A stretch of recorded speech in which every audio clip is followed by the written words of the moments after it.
I just started off to get involved because I was mad and I wanted to. I'd said enough of the Democrat leadership. Let's have Republicans. Because the Republican Party is a party of constitutional values and biblical values. We're the life party. We're the party of life. We're the party that does not want that is opposed to allowing us sex changes for children. Right? We're not here the ones advocating to have, boys and girls locker rooms. And so that's not acceptable to me. And I saw where there was a problem with that. And I then worked election integrity, which is why I'm a election integrity advocate. And there were the things that I saw that my poll observers were reporting to me in the 45 days of early voting 4 years ago. Really, I just started praying about that. And Lord, what do you want me to do with this? Now that I know, I can't unknow what I know. So he led me to run for chair. And that has been my mission because at that point, I don't believe the Democrat Party is righteous. And if there's going to be righteousness, it's going to be from the Republican Party. But I think, Since we're a two-party system, you can't just grab a third party. Yeah. right, we've seen that didn't work very well. Yeah. Yes. I saw you had Dave Brad on, and he did run as a Tea Party candidate. Yeah. I voted for him. I was in his district. Okay. Yeah, so that was great. But that doesn't happen often. It's not often that we can get that third party success, and then we would need the groundswell across. So we've got to. Believe me, no, he was a Republican. Yeah, and he but the Tea dragged Party put him in. the Tea Party to run again in the Republican primary, yes. or convention, or whatever that was. Yeah, Yeah, and beat beat the Cantor. incumbent. Yeah, beat Cantor. Yeah. yeah. So you were there and able to vote. Yes, I was. And What's interesting is with that, the guy who got me into politics and Yeah. never remember Dick Glover. He was in Henrietta County Right, Bob. a lot of years. He was his son is the one who got me into politics and helped me with everything ever since. And he helped. He was on Dave Bratt's campaign. His dad, of course. So anyway. It's neat to see those things connect. It is all these years. It is. It is neat to see that connect. So that is. I wanted to have Republican values for government and bring that in Lynchburg, to bring that to the table in Lynchburg, and to carry Lynchburg for the Republican ticket all the way down while we're here, and to flip the city council to give you some support. Yeah. So with the election integrity, has that been successful in any way, or what ways has it been successful? What ways are more work to be done? Well, it is successful. It has been successful in Lynchburg because we have started watching, since we started 4 years ago, watching all of the early voting and election day votes. Then we've been able to. I think that I was telling somebody this week, I think our success in Lynchburg has been fourfold. It has been one, prayer. One of the things I do different as a chair that maybe other chairs do this, but I'm not aware of it. I have a prayer team. And so everything we do is bathed in prayer. Every Monday morning we pray. Even without me, even if I'm out of town, my team meets and they pray. And they're praying for Lynchburg. They're praying for our electeds. They're praying for the Lord to do his will in Lynchburg and to bring righteous leaders to Lynchburg and to the state and the national government. So that's good. That's been one. Two, we've had a great get out the vote effort. We were fortunate to have a wonderful political director in my first 3 years, and he did a great job at getting out the vote. And then the third thing is we've had a mean sample ballot Okay. for those local races that don't have party affiliation. So we've had someone there 45 days of early voting on election day. And then the fourth thing has been our election integrity efforts. Now, there are some things that we can't control, that we know are wrong, and we know there's something going on, but we can't control it, and it's not the registrar's fault. For example, until we carry the state of Virginia, and until we get the trifecta that Governor Northam had, we can't undo some of the damage he did in the realm of election integrity. One, you don't have to have an ID to vote. You have to have an ID to do anything else in this world. Yeah. You have to have an ID to go buy alcohol, to go to court, to buy a lot of things, to go to the doctor. Did an airplane ticket? Yeah, the airplane ticket, you got to show an ID to get on a plane. But you don't need an ID to go cast your vote, which is ridiculous. So That's one thing, and what happens with that is we have, in Virginia, we have the ability to say that you are anyone. So the rule is that you don't have to have your ID, you can bring a power bill or something to say you are that person, which is not a photo, of course, but you don't even have to have that. You can walk in and say that you are I could go in, and say that I'm your wife. Say that because obviously I couldn't say I'm Jeff. Well, you could in In this day and age, I well, maybe not anymore, fortunately, but about a week ago, everybody was saying, "Hey, we can say who I am." Right, right. So I could go in and say, I could go in, let's just do that. I can go and say, "I'm Jeff Helgeson." "Okay, well, do you have any ID?" "No, I don't." "Do you have a power bill?" "No." "Okay, well, I just need you to sign this affidavit." We call it the "I am who I say I am" affidavit, and that's it. That's it. And so, during the last 2 weeks of early voting, you can do same-day voter registration. So, same-day voter registration, so we can walk in to the registrar's office the same day with no ID to vote. No, you don't have to prove who you are to register, and you don't have to prove who you are to vote. Hmm. So that's a problem. Last year, let me tell you, I see you opening your mouth. You want to go next, but let me tell you, last year during the presidential election, we had reported to me on our shifts of my poll observers up to 40 people per 4-hour shift coming into Lynchburg to vote, saying to do same-day registration and voting, saying that they had just moved here a couple weeks ago. 40 people in a 4-hour shift, multiple shifts, multiple days during a 2-week window. Are you kidding me? That many people did not just move into Lynchburg. Yeah. But we can't change that because So we so have when to they're coming in, so it's a same-day registration, so they're having some names, Mhm. and just saying they're these people, and I want to register and vote is what the same-day registration is, right? Well, I just moved here. Yeah, yeah. I just moved here. They can just give them an address.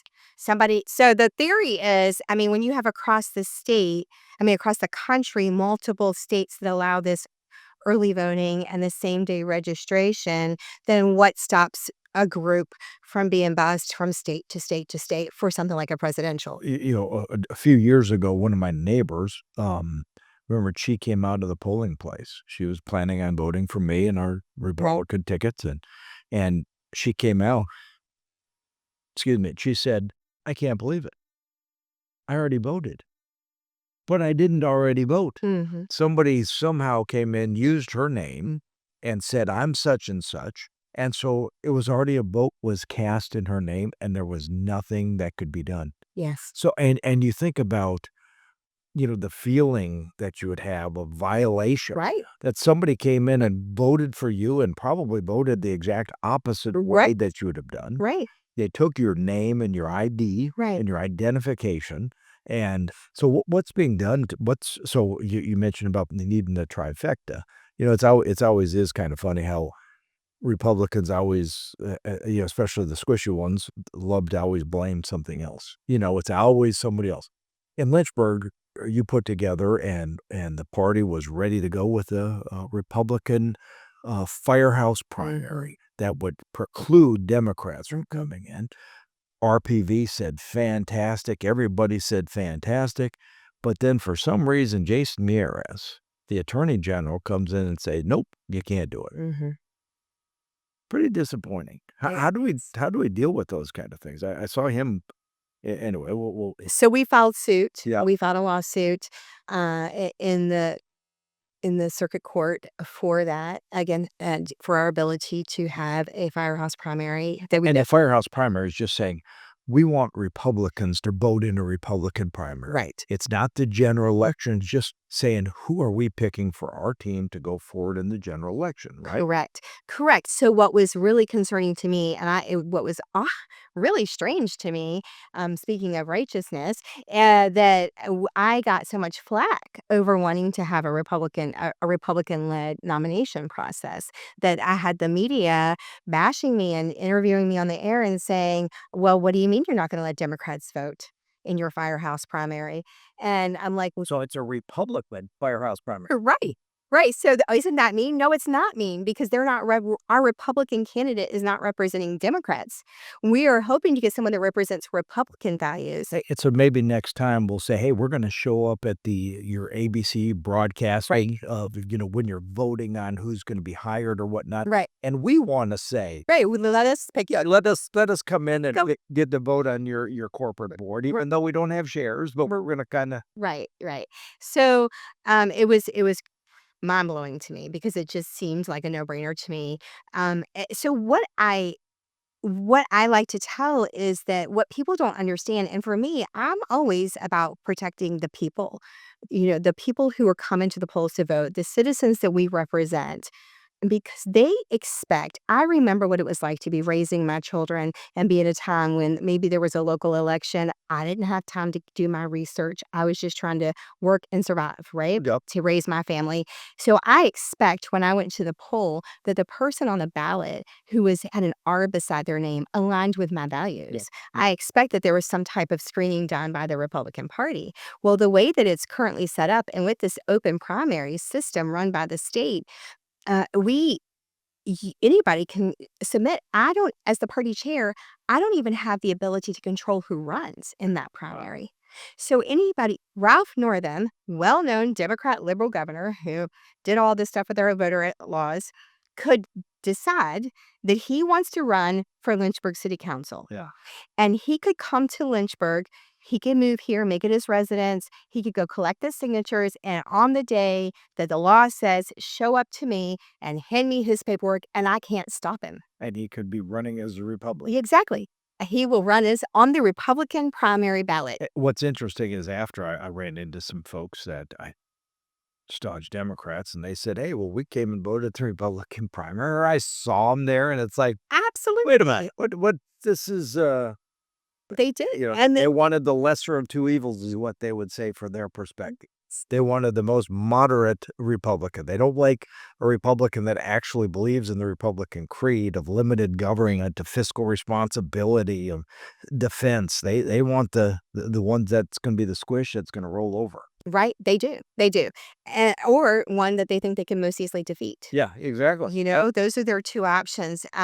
So what we did is we filed law so that we weren't able to do it, as our committee had voted to do it. We filed a lawsuit this year. We had a hearing in July, and the judge, he was great. He's actually a local federal judgment, and he was great. And at first, he really seemed to understand that the infringement of our constitutional right, our First Amendment right of free association. And he actually said to the AG's representative during the hearing, he said, "Well, what have you done to try to help them come up with a private party process? Because you are infringing on their First Amendment right Yep. Yep. if they don't have the ability to do that." Yeah. And so he then ruled, unfortunately, he ruled that we could not move forward, but was without prejudice, meaning that we can refile. He wants us to submit to the Department of Elections. He said that our injury was with the Republican Party of Virginia because once the Attorney General made the ruling, then the Republican Party of Virginia General Counsel said, "Oh, oops, can't do it now," Yeah. according to the ruling. So, And which is sad is, when we get our team in there, mhm. that our team is Right. working against us. So, It's like, no. what are we doing? Let's get our team there that are at least gonna help us. Why do we have to fight with our own Yeah, team? yeah, yeah. Yeah, that's very frustrating, as you know. So I've done so. So I have submitted our firehouse primary plan Okay. to the Department of Elections, to the head, the secretary, Susan Beals. I did that Labor Day. Okay. I submitted it. I haven't heard back from her. I've sent a follow up just to confirm you received it. I have the full plan. I think it's a very thorough plan. Yeah. I was very back then. We did a lot of work on it, but I even before I submitted it this time went back and reviewed all the election laws, made sure every step of our nomination process mirrored the timeline that they have in the state, mirrored the things that we were criticized. The potential for criticism would be the 4 protected voter classes is what the whole rub is about, is the absentee voting. So I made sure that our plan was robust for absentee ballot voting, but robust within the realm that we can control that it's only a Republican. So we have submitted that. I've submitted that. If she approves it, then we're golden. We can have a party run process. If she doesn't, then our attorney is ready to refile. He's working on the complaint. And so with it, it was saying, well, you haven't really been wrong because you didn't do it. And Right. so the reality of this is we didn't do it because out of, thinking our team is actually helping rather than Right. just kind of putting in there, it is disappointing, It is. when you go and work for somebody. How do we vet candidates better that are, that are hard to have a crystal ball that says, here is what I'm going to do, and then they actually do it. I'm glad to see Donald Trump this time has said, hey, here's what I'm going to do, and he does it. Right. That's what I've done for my 20 years in office, and it's nice to see when people do that, and they come out boldly saying what they're going to do. Mhm. And, they catch flack for it. Like I had Congressman Good on here. I mean, he said he's going to be a bold biblical conservative, and he was. I mean, made no bones about it. No, he was. And he was. How do we get good candidates that aren't going to just, see the limelight and start being, duped by Satan or duped by the bureaucracy or duped? How do we vet those people a little bit better? Well, that has been the challenge, hasn't it, Joe? Yeah. And I have this conversation all the time. I've been ever since we had our first victory for city council, and then we saw the result of actually winning, and that some of our people that we worked hard to elect then went and started voting with Democrats or voting like a Democrat and not doing what they upheld, what they promised to do and what they pledged to do when they were campaigning. And that's why we represented. That's why we worked hard for them, gave money to them. So it's very frustrating. It's hard for me as a chair to continue to get volunteers Absolutely. when people when they work hard, they believe in these people and they get elected and then do the opposite. Then you have to work hard to not get them to raise your taxes. Yeah. It's a lot of working hard. Then by the time the next election comes around, they're pooped because they just spent 6 months trying not to get the taxes raised. Yeah. So it's been a crazy cycle. So that's definitely a big concern of mine. One of the things is to have a party run process, but the vetting of the candidate is critical. And the current process, like I explained, Ralph Northam could come run as a Republican, and I can't stop him. And the difficulty is all of you, me, everybody else, we're volunteers. Yes, There's only so much volunteers can do, and it was grateful to have the passion and drive. But, I mean, somebody's gotta get paid. I mean, it's hard for people to just be volunteers to do all of the things or vet the candidates, and a candidate comes in kind of with a narcissistic personality that you can't see it. in the beginning. Yes, and then you don't see it till later, eventually it comes, but by that time, it's too late, Right. and that train has left the station. Well, and I had this conversation recently with someone who's currently on city council, and I said, what makes the difference? What makes the difference in the three who don't bend and the three who do? And this person responded, because the three of us understood the workings of government Yeah. before we were elected. So we know. The others, except for one of them, but two of the other three didn't really fully understand it all. So they're The popularity contest, so they're dependent on. be in the Right. know or in the limelight or something. So finding those people, so I'm already thinking about next year, and that's been my question. I keep praying about it and talking to my team about, we need to find people who cannot be bought out. Maybe we can get a clinical psychologist. There you go. Maybe put them on one of those lie detector tests and a polygraph and go through the whole 9 yards to make sure, or do a test on, do they know about the Constitution? We had one here at Right. Constitution Day just the other day. So do they know about the Right. Constitution? Can they answer some questions about the council manager form of government? Yeah. And do you understand what conservative values are? Yeah. Do you even know what they Yeah. are? Yeah. If you're running as a Republican, do you know what that means? And what's interesting, we've really moved from conservative values, haven't we, Mhm. as a country, as a city. Well, Most of these conservative values really kind of came from the Bible. Right. There's They there's did. a lot of things that, when you look back on it, where the Bible says you don't work, you don't eat. Right. Well, now what do we do? Right. Oh, we gotta have to help, and Mhm. not realizing that we're actually enslaving. It's not helping. It's No, it's not. It's not, and yes, that which is why what I said from the very beginning the first time I ran, we're the party of the biblical values, Absolutely. Yeah. and we should be the party of righteousness because we were founded our nation and our nation was founded on biblical values, and we're the party that still holds that. So we should be the party that wins because we're the party that is still doing it the way our founders wanted it done. And our founders created a bottom-up government, and all too often now we see things going top down, and that's just not okay because it's representative government. Yeah, and we see, the biblical element like Romans 13. A lot of times people say, "Oh, well, Romans 13, that means you don't do anything." No, No. the whole purpose in Romans 13 says the purpose of government is to execute evil, Yes. not to execute good. Right. And God tells us that when good is evil and evil's good, and those things you can't, and that's what they've been doing for these last few years. Yes, they have. Uh, They have. so let's get into something maybe a little bit better, like Donald Trump maybe at the border. How is that working? Are we doing better? I feel like we're doing better. I have a friend that I talked about quite a few times before the election under the Biden administration who lives on the border of Arizona. Okay. And so that was really insightful for me to have firsthand knowledge of what was happening on the border. Yep. Because her farm is on the border. Yep. And she would have people coming all times of the day and night. She couldn't even go outside of her home. She lived by herself. She couldn't go outside of her home without a gun Well, because she was fearful for her life they were stealing. the Bobcats or Yeah, not from the from that. Lions. No, it is just heartbreaking the things that she had told me about the things that she saw coming across. And even on her property, I don't know if you want me to go here. There's this thing called a rate, not on her property, but the fence is on her property. And there was a hole in the fence Yeah. where they would come through.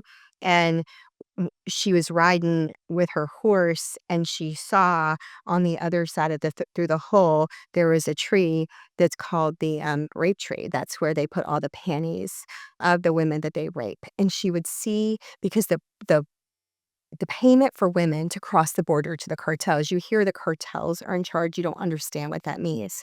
That means there's payment. There's money, there's rape, or there's your life if you don't have the money. So the women she would see coming across having been raped, bleeding out through her land. Can you imagine looking out your back door and that's what you see? Yeah. The these property owners would find human heads on their property. Can you imagine walking outside and finding a human head on your property where the cartel has beheaded someone because they didn't have the money? I mean, this isn't just about being compassionate to let some people come across the border who want a better life. There's a process, there's a reason for order. Yeah. Because we can't have that. That's not even fair to the people who want to come here to make them go through that. And have to risk that. Yes, yeah, it's horrible. So things have been much better since President Trump has been in office. And it's interesting to watch some of these cities where they're, oh, well, don't enforce the law here. I look back from where I'm from originally, it was like outside of Minneapolis. And I remember a few years ago when you watched $2 billion of property burnt down. And now you think the whole purpose of local government, Minneapolis, when somebody calls the fire department or the police and they don't come, I know. how does that ever engender trust for someone to rebuild? Right? And they're supposed to go after the bad people. And so if somebody gets somebody breaking into their house and they shoot them, well, now you're up for charges. You look at Daniel Penny, who helped try to save somebody in the In New York. in New York, Mm. and now all those people in Charlotte, not far from here, just sat there. They just sat there. What was going to happen if they tried to stop it? Oh. Would they be like Daniel Penny? Yeah, Would they be they up in charge? several $100,000 of attorney fee Yeah. to be Yeah. What happens when you're the Good Samaritan? You're getting charged with the crimes? yeah. And this man who was out of jail 14 times? Yeah. 14 times. And I've heard the saying, and I think you can respond on it, is, where courage is contagious, Right. but so is cowardice. Yes. Yes, it is. And that was definitely proof, wasn't it? Yeah. Because I think if one person had tried to stop, then maybe they all would have joined in and overpowered him, Yeah. or helped her at least. Maybe it was too late because it was so sudden and nobody saw it coming to stop the stabbing. I didn't watch the rest of it. My nephew excuse me, my nephew did, and he said, "Did you watch that?" He said it was like 20, 30 seconds. She's sitting there by herself. He walks up to the front, but Yeah. nothing done. No, no, and I'm like, "Are they?" Because they blurred out the people, so I'm like, were they just looking at their phones? Did they not? Is our society so focused on the screen that we don't even notice a young woman being stabbed 3 times and bleeding to death next to them? And the quote is, "All it takes for evil to triumph is for good men to do nothing." Amen, that's right, and that's so true, isn't it? Yeah. So you run a small business. I You do. run for people can hear, Yeah. just in case I need to talk a little louder. It's not me. I'll talk really quiet, so you go see the hearing specialist. But regarding small business, Mhm. regarding the economy, are you seeing things picking up in the economy? It has picked up, right now, before the election season, people always get nervous, and it's funny, I've noticed this trend. During election season, people always get nervous, and they kinda stop spending even something that they really need, like hearing aids, right? So, but after Trump was inaugurated, our business definitely picked up. We were having a much better year. Stock market hit yet another Yeah. record again today. No, did it really? That's awesome. That's great for my 401(k), Yeah, right? yeah.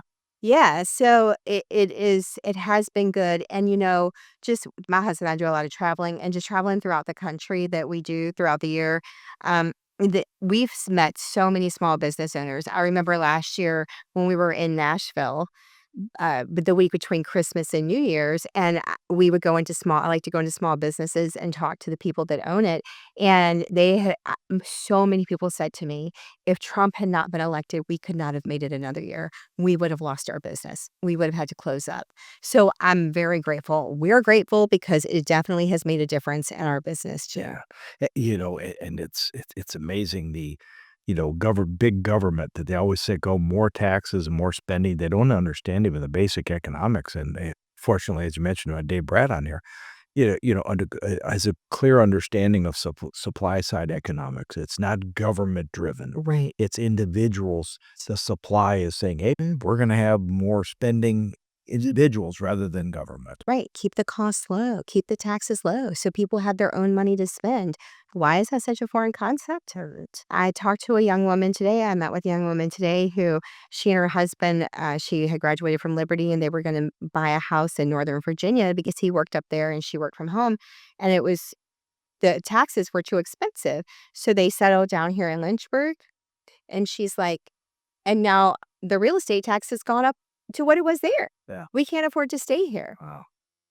So we don't realize, like, our I think there should be definitely I think for recruiting candidates, we need to make sure that they understand economic principles. We should be able to do a test. Maybe you could do that.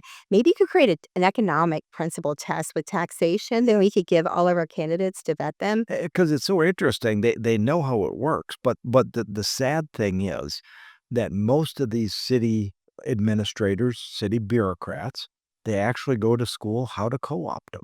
I mean, and you have thousands of employees that are paid by the taxpayers, and their job is to kind of manipulate the one kind of person that's a volunteer, very paid very little. Right. They have the desire and incentive to improve the local government or the local issues for their neighbors, but they don't either have the resolve or maybe they didn't know much about it.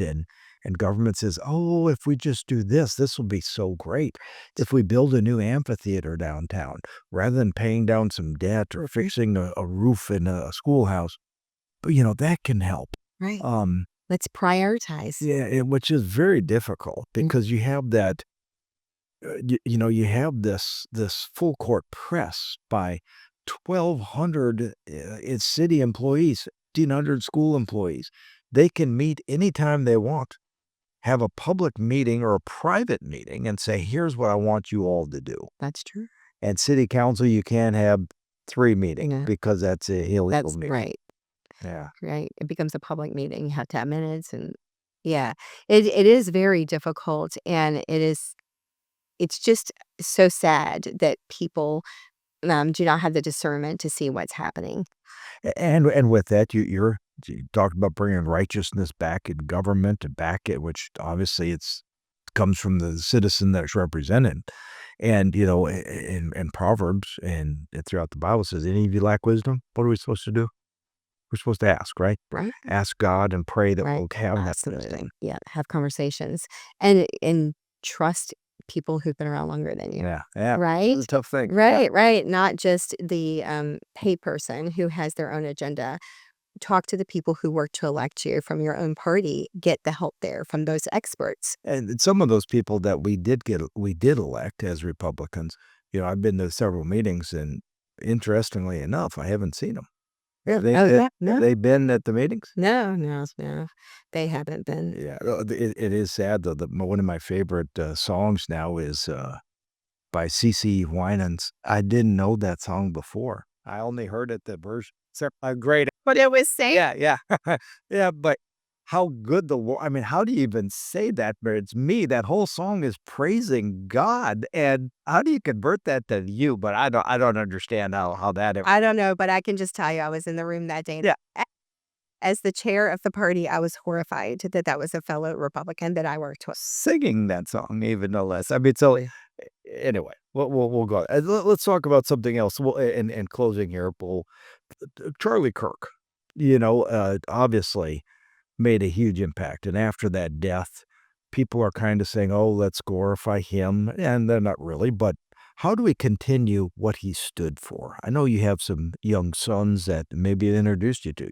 How can we continue his legacy, not just honoring the person, but honoring actually what he stood Right. for? Because the movement is bigger than Charlie, right? Charlie was the face of a movement. He was an amazing young man who at 18 years old said, I'm not doing this college thing. I'm not learning anything here. It's a waste of money. It just want to indoctrinate us. So he had a vision and to take it to the young people, and he did. And what I think he did is so needed because we've even experienced in the Republican Party sometimes just that open debate.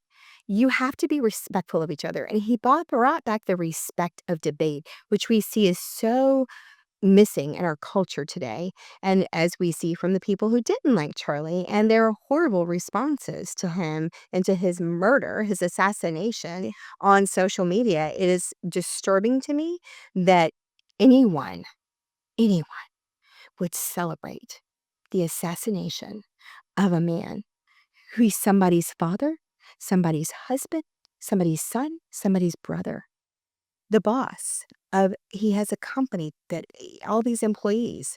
So I think that we need to do what Charlie did. We need to be like Charlie.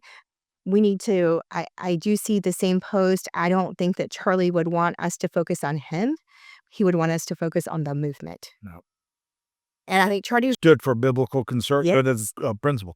It's always been interesting. I remember, debated lots of liberals over the years, or you see their posts or you see their comments, which their posts or comments sound good for about 6 seconds. Right. Then you think about it. Well, don't judge not. Right, right, right. God is love. Right. He love everybody. Mhm. And so it's a great little 6 second soundbite. And maybe that's what we're in the news, where we kind of hear this little 6 seconds. We don't have deep conversations, or people lose their attention span. But he then took it the next 6 seconds and the next minute Right. and saying, hey, let's kind of wrestle with that. Hey. How was that logical? And how could you be a person that says, oh, yeah, that's just a clump of cells? And, it's been and great to be so grounded, not just in faith practice or faith traditions, but Jesus Christ. Right, right. He was an amazing Christian. I mean, I love that that was the first thing his first thing was Jesus. That was his first thing. Then he brought in the constitutional conservative values. But because, like we've been talking about, the righteousness in government is based on our faith. It's based on the Christian beliefs that our country was founded on. And he was trying to redirect us back to that, redirect a generation back to that was being usurped and is still being usurped by social media and the schools and the indoctrination camps, as he called them. And so many friends of mine do, like Vince Ellison calls them indoctrination camps. And that's true. And if you, I just think that, so my children are the ones I had mentioned who Yeah. introduced me to him. Right. And I knew who Candace Owens was, and my son, my youngest, who will be 21 in October, came to me one day. He's like, "Can I go into a Turning Point USA event?" And I was like, "What's that?" You know? So I started watching Charlie Kirk, and so I knew who he was, and I wanted to go to a Turning Point USA event, but Shepherd told me they didn't allow my age Yeah. group there. I don't understand. But So they had to cut off at age 30. yeah, no. But I that's what made him different. So many people are just talking about politics, and they wanna take God out of it now. And we've had this whole lie of the church separation of church and state, which we know is a lie. It was not in our founding document. It was a letter, and it didn't mean that. Yeah, Thomas Jefferson wrote to the church of, like, or the, Bishop of Banforth or whatever, Yeah, some Dan's Banforth, yeah, Danforth. yeah, yeah. Yeah, and it wasn't So, it was going the other direction, it not was that way. yeah, he was saying that the government couldn't dictate how we worship. Absolutely. Not that the not that we can't The be church can't did dictate how right, government. and that has caused so much of our fall away in this nation, and we've Again, that's a 6-second soundbite. That sounds good. Oh, oh, that's right. separation. Freedom of church and Wait state. a minute. Well, it's a lie. It's a lie because if you're truly a believer, your values are gonna influence how you vote, and they're gonna influence how you lead. Because like you said, if as an elected representative, when you have decisions to make, I hope if you are claiming to be a believer in Jesus Christ, that you are doing it from a biblical perspective, and that if you're not sure what that is, that you're seeking his word and you're seeking him. Yeah. And Are we seeing any pushback locally? People saying, "Okay, these Democrats have gone crazy." Some of the Democrat Party, some of their platform and their policy with the transgender, oh, yeah. with actually now seeing Yeah. from the CIA that Obama was trying to manipulate and throw, ruin Trump's first presidency because of all that shenanigans that he was doing that's now come to light. Are we seeing local republic or local citizens, just independents that just don't follow, are now saying, these people have a bridge too far. They've shot a guy that was just trying to talk to him. They've done all these crazy things about trying to have a boy competing against girls. Have they gone too far where even if the polls don't look good, that enough people are going to say, I'm not voting for that Democrat. I can't in any conscience do that. We seeing any movement I like think that? that there's been some movement in the middle on that because we know that the Democrats they have billions of dollars. My sons keep calling me and saying, where's Winsom's ads? Because every time I log onto anything, I get an Abigail Spanberger ad. I know that it's lies. So, And I'm like, well, they had George Soros pouring money in. We Republicans, we have more, we tie to our churches and nonprofits. Government is their God. yeah. Yeah. So that's where they put it. So I believe that there is a groundswelling now of people in the middle who are like, "Wait, that's not okay. No. That's not okay." And with, Charlie Kirk and I mean, it's amazing, the aptly named Turning Point. And And I think of Genesis 50 where after Joseph's brothers sold him into slavery, the end was they meant it for evil. yes, But man, God used that rascal right, for good. right. And I think that's hopefully gonna be something that turns to the good. I agree. I agree, and I feel like it is. And I was for me as a leader and as a Christian leader, the day that that happened and watching it, I mean, it was scary in some ways, that this is if they're shooting Christian conservative leaders, and here we are, Jeff, right? Christian conservative leaders, but I believe it is gonna raise a generation of Charlie Kirks. It's gonna make his movement larger than it ever has before, and I'm already hearing stories of people who didn't know about him Yeah. because they're, like, our age. Yeah. I Um didn't know much. I knew about him, but I never saw the depth. Since now every other minute I'm getting another Right, one, and it's like, wow, this is fantastic. right. It's phenomenal. That's why I'm teaching, actually, hoping that the next generation will do, and I didn't realize that he was doing that. Yeah, That yeah. just was It's Yeah. amazing. So a lot of people from our generation who did not know about him are now learning about him, and they're learning about the movement, and they're watching his videos, and they're learning how to debate, and they're learning how to defend their values. They're learning why we need to defend those values. And I think that so many people have been asleep. They don't realize what's really been happening in our country because we're inundated from so many different areas these days with the social media and the news media and the 24-hour news cycle, that it's easy to just tune it all out and want to veg on Netflix. And sadly, when you get Republicans that just wanna protect their seat Mhm. and just care about them as opposed to the service. Right. So, Mhm. yeah, we got our work cut out for us, but We do. yeah. Well, thank you for all We that you're do. doing in Lynchburg, and keep it up, Oh, thank you. and it has been great having you today. Good to see you. Thank you.